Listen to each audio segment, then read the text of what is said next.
Hello dear students, welcome back to another learning lessons in our Physio-Pulse channels.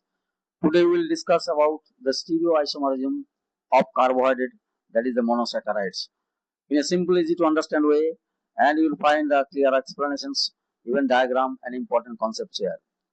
So before we begin, if you find this video helpful, please like, share and subscribe to support the channel. Now let's understand about the stereoisomerism of carbohydrates. As you know, the compounds having the same structural formula but the different special configurations are known as the stereoisomerism. So this is the definition of stereoisomerism. While writing the molecular formula of the monosaccharides, the special arrangements of hydrogen and hydroxyl groups are important. Since they contain the asymmetric carbon atoms, what is the meaning of asymmetric carbon? So asymmetric carbons are means that the four different groups are attached to the same carbon. That is called the asymmetric carbon. And the reference molecule is the glyceraldehyde, which has a single asymmetric carbon atom. If you see the structure of the glyceraldehyde, then you will see there is a hydroxyl group in the right side, that is called the D-glyceraldehyde, and hydroxyl group, if it is in the left side, then it's called the L-glyceraldehyde. So the number of possible stereoisomerism, it depends upon the number of asymmetric carbon atoms by the formula 2 to the power n, where n is the number of asymmetric carbon atoms. Now to see reference carbon atom of sugar, the configuration hydrogen and hydroxyl groups at the second position or second carbon atom of glyceraldehyde may be noticed here, and the two mirror forms are denoted D and L varieties. All monosaccharides can be considered as the molecules derived from the glyceraldehyde by successively addition of carbon atoms. Therefore, penultimate of the carbon atoms is the reference carbon atom for naming the mirror images, and this is also referred to as the absolute configuration. Now, D and L isomers of glucose. If you see the structure of the glucose, then with the reference of this carbon atom, carbon number 5 in case of glucose, the configuration of hydrogen and hydroxyl group is changed into the two mirror images produced. If you see in the figure number 6.3, you will clearly find the exactly why it is called the D and L. This is the structure. D means the right side of the hydroxyl group, but the L is the left side of hydroxyl group. So these are two the mirror image of the carbohydrate or glucose molecules. Now to see another important isomerism, that is called the optical isomerism. Optical isomerism means the presence of asymmetrical carbon atoms causes the optical activity.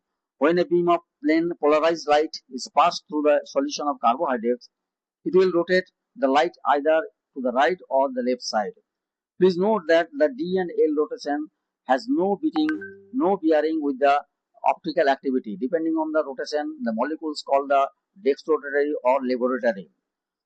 Thus the D-glucose is the dextrorotatory, or another fructose, D-fructose is also called the laboratory. So equimolar mixture of optical isomers has no net rotations. They are called the racemic mixtures. So this is Haworth was awarded in the Nobel Prize in 1924 for this analysis or polarographic analysis of the sugar. So very important part is the optical activity, and it has some diastereoisomers of glucose. That the configuration changes with the regards of carbon 2, 3 and 4 will produce 8 different monosaccharides.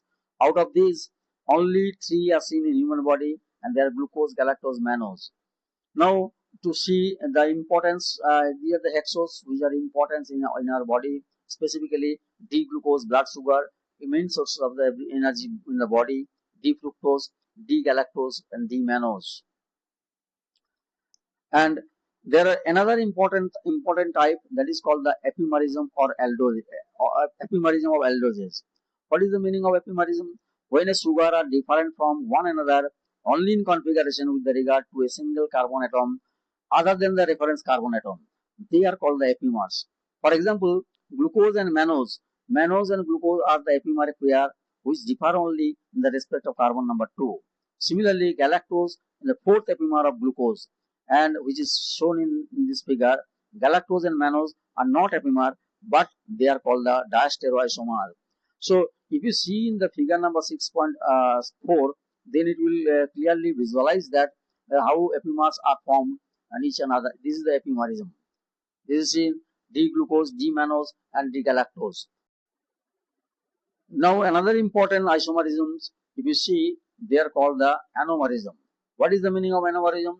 When D-glucose is crystallized at the room temperature and a fresh solution is prepared, in a specific rotation, polarized light of which is 112 degree plus, and after that 12 and 18 hours, it changes in 52.5 degree.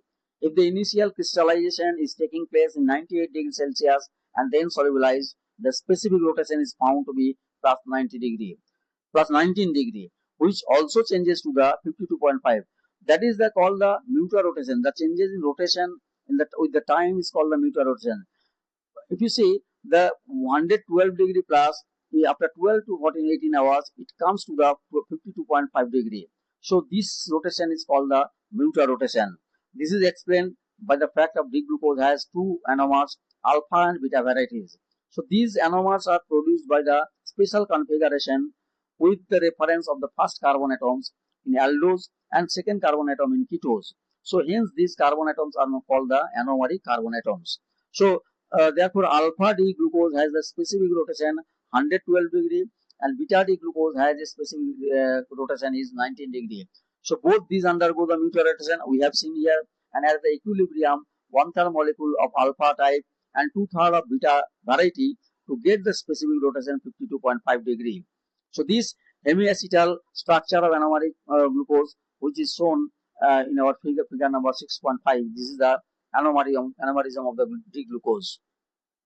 So I think all you have understand the anomerism, epimerism, and even also optical isomerism that we have already discussed here. And so these and importantly, one important thing we have also discussed, that is called the mutual rotation. Very important for your examination purposes. Actually, this type of question has already explained. And the students, if you have found this video helpful, please like the video, subscribe to the channel, and turn on the notification bell so you do not miss any biological lessons. And thank you for watching, and see you in your next lectures. Thank you.